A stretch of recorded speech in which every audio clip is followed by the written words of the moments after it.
നമ്മൾ പറയും ഉസ്താദെ നമ്മൾ കള്ളൊന്നും കുടിക്കത്തില്ല, നമ്മൾ വീടി വലിക്കുമല്ലോ. കള്ളൊന്നും നമ്മൾ ആരും കുടിക്കത്തില്ല, വീടി വലിക്കൂലേ? വീടി വലിക്കൂലേ? വീടി വലിക്കാൻ പറ്റുമോ? അനുവദനയാണോ? പറചങ്ങായിമാരെ, വീടി വലിക്കാൻ പറ്റുമോ? വീടി വലിക്കാൻ അനുവദനയാണോ? ഈ സദസ്സിരിക്കുന്ന പലരും ഇങ്ങനെ വലിയ കട്ടം വീടിയാ, എന്താ സുഖല്ലേ, ഇങ്ങനെ വലിയ വീടി വലിക്കാൻ പറ്റുമോ? വീടി വലിക്കൽ ഹറാമൊന്നുമല്ല. നിങ്ങളാരും മസ്ലം ചോദിച്ചേക്കരുത്. വീടി വലിക്കൽ ഹറാമൊന്നുമല്ല, പക്ഷെ അത് കറാഹത്താണെന്ന് പണ്ഡിതന്മാർ പറയുന്നുണ്ട്. വീടി വലിക്കല് കറാഹത്താണെന്ന്. 40 കറാഹത്ത് ചെയ്യുമ്പോൾ ഒരു ഹറാമിന്റെ സ്ഥാനത്താണെന്നും കിതാബിലുണ്ട്. ഞാൻ നിങ്ങളെ വിഷയം ഉണ്ടാക്കാൻ പറഞ്ഞല്ല, പഠിക്കണം. എപ്പോഴും വലിക്കണം വാപ്പാമാര്, കേട്ടോ. വീടി വലിക്കൽ കറാഹത്താ, അതല്ലെങ്കിൽ നല്ലതല്ല എന്ന് മഹാന്മാര് പറയുന്നുണ്ട്. പക്ഷെ നീ 50 പ്രാവശ്യം 100 പ്രാവശ്യം വലിക്കുമ്പോൾ അതൊരു ഹറാമിന്റെ സ്ഥാനത്താ. നീ രക്ഷപ്പെടുമോ എന്ന് ചിന്തിക്കുന്നത് നല്ലതാ. അള്ളാഹു ഈമാൻ തരുമാറാകട്ടെ. അതുകൊണ്ട് എൻ്റെ പ്രിയമുള്ള സഹോദരങ്ങളെ, ലഹരി ഉപയോഗിക്കുന്നത് നിർത്തുക. കള്ളു കുടിക്കുന്നവന്റെ ആക്കിബത്ത് മോശമാ. അള്ളാഹു നമ്മളെ കാത്തിരക്ഷിക്കുമാറാകട്ടെ. എൻ്റെ പ്രിയപ്പെട്ടവരെ, ഒരു പാവപ്പെട്ട സാധുവായ ആരാരും സഹായിക്കാനില്ലാത്ത ഒരു കുടുംബത്തിന് ഒരു കൂര വെച്ചു കൊടുക്കുക എന്ന ഒരു നല്ല ലക്ഷ്യത്തോടു കൂടി സംഘടിപ്പിച്ച പരിപാടിയുടെ അവസാനത്തെ ദിവസമാ. സംഘാടകരുടെ മുന്നിലേക്ക് കടന്നു വരുന്നു, ബക്കറ്റുമായിട്ട് നിങ്ങളുടെ മുന്നിലേക്ക് കടന്നു വരുന്നു.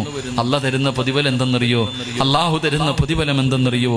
ആരെങ്കിലും ഒരു മനുഷ്യന് സദഖ കൊടുത്താൽ അള്ളാഹു അവന് കൊടുക്കാനിരിക്കുന്ന വിപത്തുകളെ തട്ടിമാറ്റുമെന്ന് നബി മുഹമ്മദ് മുസ്തഫ. വിപത്തുകളെ തട്ടിമാറ്റാൻ അള്ളാഹുവിന്റെ തീരുമാനം എന്താ നമുക്കറിയാൻ കഴിയോ? 2-3 ദിവസങ്ങൾക്ക് മുമ്പ് നമ്മുടെ കുറ്റിപ്പുറം എന്ന് പറയുന്ന സ്ഥലത്ത് എൻ്റെ ഒരു പ്രിയപ്പെട്ട സുഹൃത്തിന്റെ കൂടെ ഞാനൊരു മരിച്ച വീട്ടിലേക്ക് കടന്നു ചെന്നു. ഉസ്താദെ, നിങ്ങൾ വരണം, നിങ്ങളൊക്കെ പത്രങ്ങളിലൂടെ വായിച്ചതാ. അള്ളാഹുവെ, വിവാഹം കഴിഞ്ഞു 10-11 വർഷക്കാലം മക്കളില്ലാതെ ഒരു വാപ്പയും ഉമ്മയും അള്ളാഹുവിന്റെ മുന്നിൽ കരഞ്ഞു ദുആ ചെയ്തുകൊണ്ട് നടന്നു. ഒരുപാട് കൊല്ലം ദുആ ചെയ്തുകൊണ്ട് നടന്നു. അവസാനം അള്ളാഹു സുബ്ഹാനഹു വ തആല 3 മക്കളെ കൊടുത്തു, 2 ആണും 1 പെണ്ണും. അള്ളാഹു 3 മക്കളെ കൊടുത്തു. 21 വയസ്സുള്ള ഒരു മകൻ, +1 പഠിക്കുന്ന ഒരു മകൾ, ഉദവിക്ക് പഠിക്കുന്ന ഒരു ചെറിയ മുത്തഅല്ലിമ്. എൻ്റെ പ്രിയമുള്ളവരെ, പൂജയുടെ ലീവായത് കാരണം എല്ലാവരും കൂടെ അകന്ന ഒരു കുടുംബത്തിലെ അകന്ന ഒരു വീട്ടിലേക്ക് കടന്നു ചെന്നു. അവരുടെ വീടിന്റെ പരിസരത്തുള്ള നദിയിലേക്ക് കുളിക്കാൻ ഇറങ്ങിയപ്പോ തന്റെ കൂടപ്പുറപ്പ് വെള്ളത്തിന്റെ അകത്ത് തൂങ്ങി താഴുന്നത് കണ്ടപ്പോൾ രക്ഷപ്പെടുത്താൻ സഹോദരനും സഹോദരിയും കൂടെ ചാടി. എൻ്റെ പ്രിയമുള്ളവരെ, ഞാൻ ആ വീട്ടിലേക്ക് കടന്നു ചെന്നു. ആ വീട്ടിൽ ആ പ്രിയപ്പെട്ട മക്കളുടെ വാപ്പ ഇരിപ്പുണ്ട്. ഉസ്താദേ, ഉമ്മയ്ക്ക് സുഖമില്ലെന്ന് പറഞ്ഞ് വിളിച്ചു വരുത്തിയതാ. ഗൾഫിലായിരുന്നു, ഉമ്മയ്ക്ക് സുഖമില്ല എന്ന് പറഞ്ഞ് വിളിച്ചു വരുത്തി. നാട്ടിലേക്ക് വന്നപ്പോൾ വീട്ടിൽ ആൾക്കാർ കൂടി നിൽക്കുന്നത് കണ്ടപ്പോൾ ആ സാധു വിചാരിച്ചു എൻ്റെ ഉമ്മ മരിച്ചുപോയെന്ന്. ഉമ്മ എന്ന് പറഞ്ഞുകൊണ്ട് വീടിൻ്റെ അകത്തേക്ക് ഓടി ചെല്ലുമ്പോൾ ഉമ്മ വീടിൻ്റെ അകത്തിരിപ്പുണ്ട്. മകനെ കെട്ടിപ്പിടിച്ചിട്ട് പറഞ്ഞു, മോനെ, അള്ളാഹു നിനക്ക് തന്ന 3 എണ്ണവും പോയി മോനെ. എൻ്റെ പ്രിയമുള്ള സഹോദരങ്ങളെ, ഒരുപാട് കാലം പടച്ച റബ്ബിന്റെ മുന്നിൽ പൊട്ടിക്കരഞ്ഞു ദുആ ചെയ്തിട്ട് അള്ളാഹു കൊടുത്ത 3 മക്കളും ഒറ്റയടിക്കങ്ങ് പോയപ്പോ 3 മക്കളുടെ മയ്യത്ത് കണ്ടിട്ട് ആ പിതാവ് ചിരിക്കുകയാ ചെയ്തത്, കരയല്ല. ബോധം നഷ്ടപ്പെട്ടു പോയി. തന്റെ അള്ളാഹു കൊടുത്ത 3 മക്കളും മരിച്ചു കിടക്കണ കണ്ടപ്പോ ആ സാധു ഇങ്ങനെ ചിരിക്കുക. എല്ലാവരും അത്ഭുതപ്പെട്ടു പോയി. അവസാനം ആ പിതാവിനെ ഞാനൊന്ന് സമാധാനിപ്പിക്കാൻ ഞാൻ പറഞ്ഞു, ഉപ്പാ, നിങ്ങൾ 3 ശുഹദാക്കളുടെ വാപ്പയാ. അള്ളാഹു 3 ശുഹദാക്കളെ വളർത്താൻ നിങ്ങൾക്ക് ഭാഗ്യം നൽകിയല്ലോ. നിങ്ങൾക്ക് നാളെ സ്വർഗമുണ്ടെന്ന് പറയുമ്പോ ആ പിതാവ് എന്നോട് ചോദിച്ചു, ഉസ്താദേ, മരിക്കണ കാലം വരെ ഇനി ഞങ്ങൾ ജീവിക്കണ്ടേ? ഞാനിവന്റെ ഭാര്യയും ഈ വീടിന്റെ അകത്തിന് മരിക്കുന്ന കാലം വരെ ജീവിക്കണ്ടേ? അള്ളാഹു ആ കുടുംബത്തിന് ക്ഷമ നൽകി അനുഗ്രഹിക്കുമാറാകട്ടെ. അപ്പൊ ഒന്ന് നമസ്കാരത്തിൽ അലസത കാണിക്കുന്നവന്റെ ആക്കിബത്ത് മോശമാണ്. 2 ബാങ്ക് വിളിക്കുന്ന സമയത്ത് സംസാരിക്കുന്നവൻ. 3 ജീവിതത്തിൽ കള്ളുകുടിക്കുന്നവൻ. കള്ളുകുടിച്ചിട്ട് തൗബ ചെയ്യാത്തവന്റെ ആക്കിബത്ത് മോശമാണെന്ന് നബി മുഹമ്മദ് മുസ്തഫ സ്വല്ലല്ലാഹു അലൈഹി വസല്ലമ തങ്ങൾ പറയുമ്പോൾ ഒരെണ്ണം കൂടെ പറഞ്ഞിട്ട് നമുക്ക് ദുആ ചെയ്താം, വിശദീകരിക്കുന്നില്ല. ഒരെണ്ണം കൂടെ പറഞ്ഞിട്ട് ദുആ ചെയ്യാ. 4ാമത്തെ വിഭാഗം ആരെന്നറിയോ? മരണസമയത്തിൽ ലാ ഇലാഹ ഇല്ലല്ലാഹ് പറയാൻ കഴിയാത്ത ഈ വഅദിന്റെ സദസ്സിലിരിപ്പുണ്ട്. പടച്ചവരെ, ഒരു ഉമ്മ ഫോൺ വിളിച്ചിട്ട് പറഞ്ഞു, സിറാജ് ഉസ്താദേ, എന്റെ പൊന്നുമോന് വേണ്ടി ഒന്ന് ദുആ ചെയ്യടൂ, എന്റെ പൊന്നുമോനൊന്ന് നന്നാകാൻ ദുആ ചെയ്യണു. ഉസ്താദാണ്, അവൻ എന്നെ തല്ലുന്ന ഉസ്താദ്, എന്നെ വേദനിപ്പിക്കുന്ന ഉസ്താദ്, ഇന്ന് ദുആ ചെയ്യണേ എന്ന് പറഞ്ഞ ഉമ്മയും മറക്കപ്പുറം ഇരിപ്പുണ്ട്. അള്ളാന്റെ റസൂല് പറയുകയാ, മരണസമയത്ത് ആഖിബത്തിന്റെ സമയത്ത് ലാ ഇലാഹ ഇല്ലല്ലാഹ് പറയാ നാവ് പൊങ്ങാത്ത നാലാമത്തെ വിഭാഗം തന്റെ മാതാപിതാക്കളെ വേദനിപ്പിക്കുന്ന മക്കളാ, തന്റെ മാതാപിതാക്കളെ ഉപദ്രവിക്കുന്ന മക്കളാണെന്ന് നബി മുഹമ്മദ് മുസ്തഫ സല്ലല്ലാഹു അലൈഹി വസല്ലമ തങ്ങൾ പറയുമ്പോ, എത്ര കൊലകൊമ്പനാകട്ടെ, ഹാജിയാരാകട്ടെ, ഉംറ ചെയ്തവനാകട്ടെ, ആലിമാകട്ടെ, ഹാഫിളാകട്ടെ, നിസ്കാരത്തടമ്പുള്ളവനാകട്ടെ, എത്ര വലിയ കൊലകൊമ്പനാണെങ്കിലും ഉമ്മാന്റെ മനസ്സ് വേദനിപ്പിച്ച, വാപ്പയുടെ മനസ്സ് വേദനിപ്പിച്ച, നീ രക്ഷപ്പെടൂലടാ ചെറുപ്പക്കാരോ, നീ രക്ഷപ്പെടൂല പൊന്നുമോര്. കാരണം അല്ലാഹുവിന്റെ പ്രവാചകനാണ് പറഞ്ഞത്, ലോകത്തിന്റെ നേതാവ് പറയുകയാ, 3 പാപങ്ങൾ ചെയ്താൽ മരിക്കുന്നതിന് മുമ്പ് ഈ ദുനിയാവിൽ വെച്ച് തന്നെ അല്ലാഹു ശിക്ഷ കൊടുക്കുമെന്ന് നബി മുഹമ്മദ് മുസ്തഫ സല്ലല്ലാഹു അലൈഹി വസല്ലമ തങ്ങൾ പറയുകയാ, ഈ ദുനിയാവിൽ വെച്ച് തന്നെ ശിക്ഷ കിട്ടുന്ന 3 പാപമുണ്ട്. ആ 3 പാപത്തിൽ ഒരു പാപം ഏതെന്നറിയോ? തന്റെ മാതാപിതാക്കളെ വേദനിപ്പിക്കുന്നവന് ഈ ദുനിയാവിൽ വെച്ച് തന്നെ റബ്ബ് ശിക്ഷ കൊടുക്കുമെന്ന് നബി മുഹമ്മദ് മുസ്തഫ. എത്രയോ ചരിത്രമറിയാ ചെറുപ്പക്കാരോ, എത്രയോ ചരിത്രമറിയാമോര്. അല്ലാഹുവിന്റെ പ്രവാചകന്റെ സ്വഹാബിയാണ് അൽഖമ റളിയല്ലാഹു തആല അൻഹു. പടച്ചവര് മരണത്തോട് മല്ലടിച്ചു കൊണ്ട് കിടക്കുകയാ, സക്കറാത്തിന്റെ അവസ്ഥയിൽ കിടക്കുകയാ. സഹാബികൾ അടുത്ത് നിന്നിട്ട് പറഞ്ഞു കൊടുത്തു, ലാ ഇലാഹ ഇല്ലല്ലാഹ്. അൽഖമ റളിയല്ലാഹു തആല അൻഹു അവിടുന്ന് ഷഹാദത്ത് കലിമ പറഞ്ഞു കൊടുക്കുമ്പോ അൽഖമയ്ക്ക് പറയണമെന്നുണ്ട്, പക്ഷേ നാവ് പൊങ്ങുന്നില്ല. അവിടത്തെ നാവ് പൊക്കിയിട്ട് പറയാൻ കഴിയുന്നില്ല. സഹാബികൾ വരുന്നു, നബിയേ യാ റസൂലല്ലാഹ്, അല്ലാഹുവിന്റെ പ്രവാചകരേ, അൽഖമയ്ക്ക് ഷഹാദത്ത് കലിമ പറയാൻ കഴിയുന്നില്ല നബിയേ. റസൂലുള്ള ചോദിച്ച ചോദ്യം എന്തെന്നറിയോ? സഹാബാ, അൽഖമയുടെ ഉമ്മ ജീവിച്ചിരിപ്പുണ്ടോ? സഹാബാ, ഉണ്ട് നബിയേ, അൽഖമയുടെ ഉമ്മ ജീവിച്ചിരിപ്പുണ്ട്. അള്ളാന്റെ റസൂല് പറഞ്ഞ് വിളിച്ചു കൊണ്ടുവരാറ്. അൽഖമ റളിയല്ലാഹു തആല അൻഹുവിന്റെ ഉമ്മാനെ കൊണ്ടുവന്നു. റസൂലുള്ള ചോദിച്ചു, ഉമ്മാ, നിങ്ങളുടെ പൊന്നുമോനുമായിട്ട് നിങ്ങൾ എങ്ങനെയാ ഉമ്മാ? യാ റസൂലല്ലാഹ്, അൽഖമയ്ക്ക് എന്നെ വല്ലാത്ത ഇഷ്ടമായിരുന്നു നബിയേ, അവൻ എന്നോട് വല്ലാത്ത സ്നേഹമായിരുന്നു, എന്റെ പൊന്നുമോൻ എന്നെ വല്ലാത്ത കാര്യമായിരുന്നു.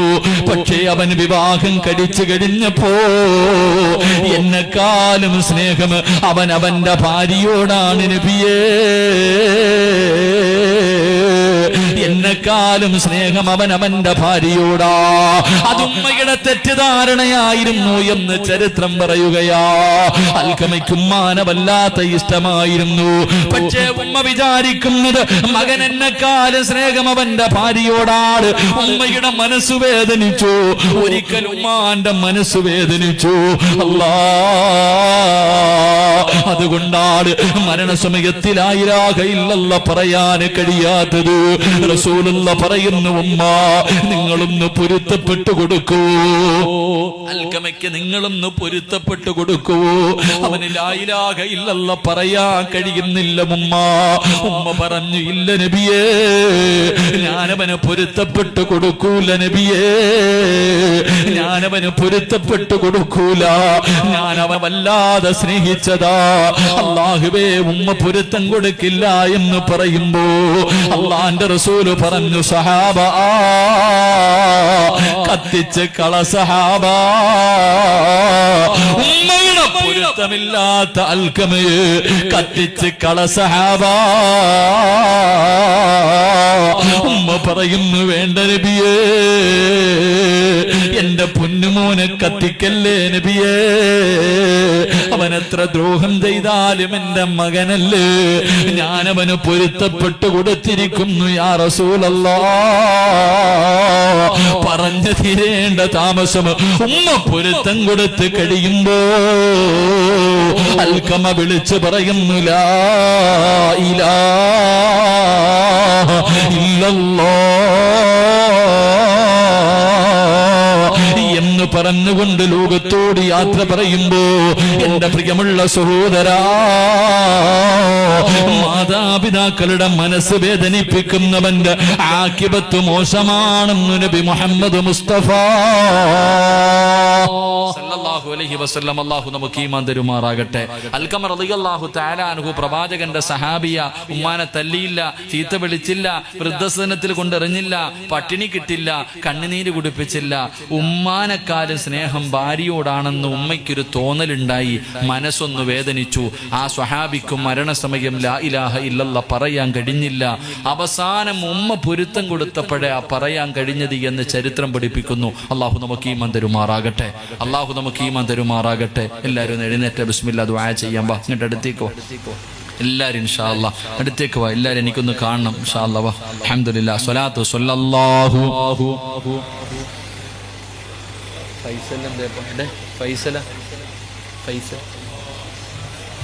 ഫൈസൽ اللهم صل على محمد يا ربي صل عليه وسلم. അല്ലാഹു സ്വീകരിക്കുമാറാകട്ടെ. ഇങ്ങോട്ട് വാ, ഇങ്ങോട്ട് വാ. കഴിഞ്ഞു. റോഡിൽ നിൽക്കുന്ന മക്കളോടൊക്കെ അനിയ ഇത്രയും നേരം കയറാൻ പറഞ്ഞില്ല, ഒന്നീ ദുആ ചെയ്യാൻ പോവാ, സ്വർഗത്തിൽ കയറി നിൽക്കുക, അല്ലെങ്കിൽ വണ്ടി എടുത്തുകൊണ്ട് നിന്റെ വീട്ടിൽ പൊക്കോ. അവിടെ നിൽക്കരുത്, നീ അവിടെ നിന്ന് ആമീൻ പറയരുത്. കച്ചവടം ചെയ്യുന്ന കാക്കായോട്, ഇനി അവിടെ ഒരാളെ നിർത്തല്ലേ കാക്ക, ഇനി അവൻ 1 കോടി രൂപ തരാന്ന് പറഞ്ഞാലും പേടിക്കരുത്, ഉള്ള ബർക്കത്ത് ഇന്നത്തോടുകൂടി ഇറങ്ങിപ്പോകും പെട്ടെന്ന് ഇൻഷാ അല്ലാഹ്. ഒന്നീ സ്വർഗത്തിൽ കയറി, അല്ലെങ്കിൽ വണ്ടി എടുത്തോണ്ട് വീട്ടിൽ പോകും ഇൻഷാ അല്ലാഹ്. അല്ലാഹു ഈമാൻ തരുമാറാകട്ടെ. കാരണം 40 പേര് കൂടുന്ന സദസ്സിൽ അല്ലാഹു ഇഷ്ടപ്പെട്ട ഒരാളുണ്ടാവുന്ന, ഇപ്പൊ 40 അല്ല 400 പേരുണ്ടല്ലോ, 400 പേരുണ്ടല്ലോ. ഇങ്ങനെ ഒരു സദസ്സിനകത്ത് കയറി നിന്ന് ആമീൻ പറയാത്തവൻ വെളിയിൽ നിന്ന് പറഞ്ഞിട്ട് കാര്യമുണ്ടോ? നിങ്ങൾ പറ മനുഷ്യന്മാരെ, പുറത്തുനിന്ന് പറഞ്ഞിട്ട് കാര്യമുണ്ടോ? ഒരു കാര്യമില്ല. ഓ ആമീൻ പറയണ കാര്യം നല്ലത് വീട്ടിൽ പോകും, അവൻ്റെ ഭാര്യ മക്കളും കാത്തിരിപ്പുണ്ട്. ഓ അല്ലാഹു ഈമാൻ തരുമാറാകട്ടെ. റസൂലുള്ളാഹി തങ്ങൾ പറഞ്ഞു, മാതാപിതാക്കളുടെ മനസ്സ് വേദനിപ്പിക്കുന്ന മക്കൾക്ക് ഈ ദുനിയാവിൽ വെച്ച് തന്നെ അല്ലാഹു ശിക്ഷ കൊടുക്കുമെന്ന് നബി മുഹമ്മദ് മുസ്തഫ. ഒന്നാമത്തെ ശിക്ഷ അവന്റെ ആക്കിബത്ത് അല്ലാഹു മോശമാക്കി കളയും. അവന് ലാ ഇലാഹ ഇല്ലല്ലാഹ് പറഞ്ഞിട്ട് മരിക്കാൻ കിട്ടൂല, അവൻ അല്ലാഹു നല്ല മരണം കൊടുക്കൂല. അല്ലാഹു നമ്മളെ കാത്തിരക്ഷിക്കുമാറാകട്ടെ. 2 ഞാൻ നിർത്തുകയാ. രണ്ടാമത്തെ ശിക്ഷ എന്തെന്നറിയോ? എടാ, ഒരുപാട് കാലം നീ ഈ നാട്ടിൽ നടക്കൂല. ഉമ്മാനെയും വാപ്പാനെയും തല്ലിയവന്റെ കഥയൊന്നും ഞാൻ പറയൂല. ഉമ്മാനെ ചീത്ത പിടിച്ച മക്കളെ, ഉമ്മാന്റെ മനസ്സ് വേദനിപ്പിച്ച മക്കളെ, ഒരുപാട് കാലം നിന്റെ ഭാര്യയുടെയും മക്കളുടെയും കൂടെ നിനക്ക് നടക്കാൻ ആയുസ് അല്ലാഹു തരില്ല. നിന്നെ പെട്ടെന്ന് കൊണ്ടുപോകുമെന്ന് നബി മുഹമ്മദ് മുസ്തഫ. മാതാപിതാക്കളെ വേദനിപ്പിച്ചവന്മാരെ മുഴുവനും അല്ലാഹു നേരത്തെ അങ്ങ് കൊണ്ടുപോകും എന്ന് പറഞ്ഞ നിന്റെ ആയുസ് അല്ലാഹു വെട്ടിച്ചുരുക്കും. അല്ലാഹു കാത്തിരക്ഷിക്കുമാറാകട്ടെ. അല്ലാഹു നമുക്കൊക്കെ ഈമാൻ തരുമാറാകട്ടെ. മാതാപിതാക്കളെ വേദനിപ്പിക്കുന്ന മക്കൾക്ക് അല്ലാഹു കൊടുക്കുന്ന രണ്ടാമത്തെ ശിക്ഷ ആയുസ് കുറയും. അല്ലാഹു നമ്മളെ കാക്കുമാറാകട്ടെ. 3 വാപ്പാനെ തല്ലാൻ കൈവക്കിയവന്മാരും ഉമ്മാനെ ചീത്ത വിളിച്ചവരും വൃദ്ധസദനത്തിലേക്ക് കൊണ്ടിട്ടവനും, ഞാൻ മാത്രമല്ലല്ലോ മോൻ, വേറെയും പറ്റിട്ടുണ്ടല്ലോ, അവിടെ പോയി കിടക്കുന്ന ഉമ്മാനോട് പറഞ്ഞവന്മാരൊക്കെ കേട്ടോ, അല്ലാഹു നിനക്ക് തരുന്ന 3ാമത്തെ ശിക്ഷ അല്ലേ? ഒരു പണക്കാരന്റെ മകളെ നിനക്ക് ഭാര്യയായിട്ട് കിട്ടിയപ്പോ അവള് പറയും, കിളവനും കിളവിയെ നോക്കാൻ എനിക്ക് വയ്യ, മൂത്രവും കാഷ്ടമൊന്നും വാരാൻ എനിക്ക് വയ്യ, എവിടെങ്കിലും കൊണ്ട് കളയാൻ പറയുമ്പോ സ്വന്തം പെറ്റ തള്ളയുടെ നേരെ ചാടുന്ന മക്കളൊക്കെ കേട്ടോ. എന്റെ പ്രിയമുള്ളവരെ, അല്ലാഹു നിനക്ക് തരുന്ന 3ാമത്തെ ശിക്ഷ. എന്റെ പ്രിയപ്പെട്ട സഹോദരങ്ങളെ, അടുത്ത് ഒരു പിതാവ് പറയാ, ഉസ്താദേ എന്റെ മക്കൾ എന്റെ കഴുത്ത് പിടിച്ച് ഞെരിക്കുന്നു ഉസ്താദേ, എന്നെ കൊല്ലാൻ. എന്നെ കൊല്ലാൻ. ക്യാൻസർ എന്ന രോഗം പിടിച്ചിട്ട് കിടപ്പിൽ കിടന്ന് മലമൂത്ര വിസർജനം നടത്തുന്ന വാപ്പയെ കഴുത്ത് ഞെരിച്ചിട്ട് കല്യാണം കഴിക്കാത്ത, കല്യാണം പോലും കഴിച്ചിട്ടില്ല ആ മക്കള് വാപ്പയുടെ കഴുത്ത് ഞെരിക്കാ എന്നോട് പറയുന്നു, ഉസ്താദേ ഞാനൊന്ന് മരിക്കാൻ വേണ്ടി ദുആ ചെയ്യോ, എനിക്ക് സഹിക്കാൻ കഴിയുന്നില്ല. അള്ളാഹു ആ പിതാവിനോട് കരുണ കാണിക്കുമാറാകട്ടെ. അള്ളാഹു കരുണ കാണിക്കുമാറാകട്ടെ. നമ്മുടെ നാട്ടിൽ ജുബ്ബയും തൊപ്പിയൊക്കെ ധരിച്ചു വലിയ ആൾക്കാരെ പോലെ നടക്കുന്നവർ പെറ്റ തള്ളയെ തിരിഞ്ഞു നോക്കാത്തവരുണ്ട്. ഉമ്മയുടെയും വാപ്പയുടെ അവസ്ഥ എന്താണെന്ന് അറിയാത്തവരുണ്ട്. എന്റെ പ്രിയമുള്ള സഹോദരങ്ങളുടെ അനിയ, നിന്റെ ഉമ്മ നിന്റെ വീട്ടിൽ കിടന്നൊന്നും മൂത്രം ഒഴിക്കട്ടടാ. ഉമ്മയില്ലേ, എന്റെ ഉമ്മയില്ലേ, മൂത്രം ഒഴിക്കട്ടെ. അത് കഴുകി അങ്ങ് വെളുക്കുമല്ലോ. ഉമ്മ ബെഡ്റൂമിന്റെ അകത്ത് അറിഞ്ഞോണ്ടല്ലോ, ഏതെങ്കിലും ഒരു ഉമ്മ അറിഞ്ഞോണ്ട് മൂത്രം ഒഴിക്കോ? ഒരല്പമെങ്കിലും ചിന്തിക്കാൻ കഴിവുള്ള ബോധമുള്ള ഉമ്മ പാപ്പ അറിഞ്ഞുകൊണ്ട് വീടിന്റെ അകത്ത് കിടന്ന് മൂത്രം ഒഴിക്കുകയും കാഷ്ടിക്കുകയും കാർക്കിച്ചു തുപ്പുകയും ചെയ്യോ? ഇല്ല. അല്ലാഹു നമുക്ക് ഈമാൻ തരുമാറാകട്ടെ. അത് ഇല്ലാത്തവർക്കേ അതിന്റെ വേദന അറിയൂ. നമ്മൾ എന്തേ ചിന്തിക്കാത്തത്? നമ്മളെ മോനേന്ന് വിളിക്കാൻ നമ്മുടെ ഉമ്മയല്ലേ ഉള്ളൂ ഈ ലോകത്ത്. വേറെ ആരെങ്കിലും വിളിക്കോ? വേറെ ആരെങ്കിലും നിന്നെ വിളിക്കോ മോനേന്ന്? പാപ്പയും ഉമ്മയും മാത്രമേ ഉള്ളൂ. വയ്യെങ്കിലും രോഗം പിടിച്ച് കിടന്ന് മലമൂത്ര വിസർജനം നടത്തുകയാണെങ്കിലും രാത്രി 10 മണിക്ക് വീട്ടിൽ കയറി ചെല്ലുമ്പോ എന്റെ മോൻ വന്നോന്നൊന്ന് ചോദിക്കണ ഒരു ചോദ്യം ഉണ്ടല്ലോ. എന്റെ മോൻ വന്നോ എന്ന് നമ്മുടെ ഉമ്മയെന്ന് ചോദിക്കും. നമ്മുടെ മനസ്സ് വേദനിക്കുമ്പോ ഉമ്മാന്റെ അടുത്ത് പോയി ഇരുന്നാ മതിയല്ലോ. മനസ്സ് വേദനിക്കുന്ന സമയം റസൂലുള്ളാഹി തങ്ങൾ പറഞ്ഞു, 5 കാര്യങ്ങളിൽ നോക്കിയിരിക്കൽ ഇബാദത്തിന്റെ കൂലിയാണെന്ന് നബി മുഹമ്മദ് മുസ്തഫ. ഉറക്കെ നബി മുഹമ്മദ് മുസ്തഫ. 5 കാര്യങ്ങളിൽ നോക്കിയിരുന്ന ഇബാദത്ത്. അതിലൊരു കാര്യം ഉമ്മാന്റെ മുഖത്ത് നോക്കാൻ ഇന്ന് മക്കൾക്ക് സമയമില്ല. എന്ത് മനുഷ്യന്മാരിപ്പാ. നമുക്ക് ജന്മം നൽകി നമ്മുടെ ഉമ്മ. കാരണം ഇന്ന് തൊലിയൊക്കെ ചുളുങ്ങിപ്പോയി, കിളവിയായി, മുടിയൊക്കെ നരച്ചു, പ്രായമായി. എങ്കിലും റസൂലുള്ള പറഞ്ഞു, ഉമ്മാടെ മുഖത്ത് നോക്കിയിരിക്കുന്ന സമയം ഇബാദത്തിന്റെ കൂലിയാണെന്ന് നബി മുഹമ്മദ് മുസ്തഫ. ഇന്ന് സ്കൂളിൽ പഠിക്കുന്ന മക്കൾക്ക് ഇതെന്റെ ഉമ്മയാണെന്ന് പറയാൻ നാണക്കേട. സ്വന്തം പ്രായമായ ഉമ്മയെ കാണിച്ചിട്ട് ഇതെന്റെ ഉമ്മയാണെന്ന് പറയാൻ മക്കള് മടിക്കുന്ന കാലം. റസൂലുള്ളാഹി തങ്ങൾ പറഞ്ഞു, മാതാപിതാക്കളുടെ ഉമ്മാന്റെ മുഖത്ത് നോക്കിയിരിക്കുന്ന സമയം മുഴുവനും അള്ളാഹുവിന് ഇബാദത്ത് ചെയ്ത കൂലിയുണ്ടെന്ന് നബി മുഹമ്മദ് മുസ്തഫ. അതുകൊണ്ട് എൻ്റെ പ്രിയമുള്ള സഹോദരങ്ങളോട് സഹോദരിമാരോടാ പ്രത്യേകം പറയേണ്ടത്. കാരണം വാപ്പ എത്രയോ കഷ്ടപ്പെട്ട് 10ഉം 30ഉം പവനും കൊടുത്ത് നിന്നെ കെട്ടിച്ചു വിട്ടു. നിനക്കെന്നൊരു ഗൾഫുകാരനെ കിട്ടി, മക്കളെ കിട്ടി, നല്ല ഒരു ഭർത്താവിനെ കിട്ടി, 2 നിലയുള്ള വീട് കെട്ടി. ഇന്ന് ഉമ്മാനെ തിരിഞ്ഞു നോക്കാൻ പോലും സമയമില്ല. ഭർത്താവാണ് നിനക്ക് ഏറ്റവും വലുത്, നിന്റെ മക്കളാണ് നിനക്ക് ഏറ്റവും വലുത്. സ്വന്തം ഉമ്മാനെ വാപ്പാനെ ഒന്ന് ഫോൺ വിളിച്ചിട്ട് മാസത്തിൽ ഒരിക്കലെങ്കിലും ഉമ്മ നിങ്ങൾക്ക് സുഖമാണോ എന്ന് ചോദിച്ചിട്ട് 1000 രൂപ വീട്ടിൽ ചെന്നിട്ട് ഉമ്മ നിങ്ങൾ മരുന്ന് വാങ്ങുന്നു ഒന്ന് പറഞ്ഞു കൊടുക്കാൻ പോലും മനസ്സില്ലാത്തവർ. അള്ളാഹുവിന്റെ റസൂൽ സല്ലല്ലാഹു അലൈഹി വസല്ലം തങ്ങൾ പറയാ, എന്റെ പ്രിയമുള്ളവരെ, നിനക്ക് അള്ളാഹു ദുനിയാവിൽ വെച്ച് തന്നെ തരുമെന്ന് നബി മുഹമ്മദ് മുസ്തഫ. ഉമ്മ വീടിന്റെ അകത്ത് കിടന്ന് മൂത്രമൊഴിക്കുമ്പോ ഒന്ന് കാഷ്ടിക്കുമ്പോ പരാതി പറയുന്ന, തല്ലുന്ന, ഏതെങ്കിലും വൃദ്ധസദനത്തിലേക്ക് വലിച്ചെറിയുന്ന മക്കളെ, എടാ ഞാനും നിങ്ങളും എവിടെ കിടന്ന മൂത്രം ഒഴിച്ചിടയ്ക്കൊക്കെ ഒന്ന് ചിന്തിക്കുന്നത് നല്ലതാ. നമുക്ക് ജന്മം നൽകിയ നമ്മുടെ ഉമ്മാന്റെ ശരീരത്തുകൂടെ കിടന്ന് മൂത്രം ഒഴിച്ചിട്ടുണ്ട്, കാഷ്ടിച്ചിട്ടുണ്ട്, കാർക്കിച്ച് തുപ്പിയിട്ടുണ്ട്. കുഞ്ഞായിരിക്കണ സമയത്ത് നമ്മുടെ ഉമ്മാന്റെ മുഖത്തടിച്ചിട്ടുണ്ട്. പക്ഷെ നമ്മുടെ ഉമ്മ ഇന്ന് വരെ തല്ലിയിട്ടില്ലല്ലോ. നമ്മൾ എത്ര ദ്രോഹിച്ചാലും എന്റെ പൊന്നുമോനെ എന്ന് പറഞ്ഞ് കെട്ടിപ്പിടിച്ച് ഉമ്മ തന്ന നമ്മുടെ ഉമ്മ അള്ളാഹു മരണപ്പെട്ടവരുടെ ഖബറിടം വിശാലമാക്കി കൊടുക്കുമ്പോൾ അള്ളാഹു അവരുടെ മണ്ണറ മണീറയാക്കി കൊടുക്കുമാറാകട്ടെ. ജീവിച്ചിരിക്കുന്ന നമ്മുടെ മാതാപിതാക്കൾക്ക് അള്ളാഹു ആഫിയത്തും ദീർഘായുസ്സും കൊടുക്കുമാറാകട്ടെ.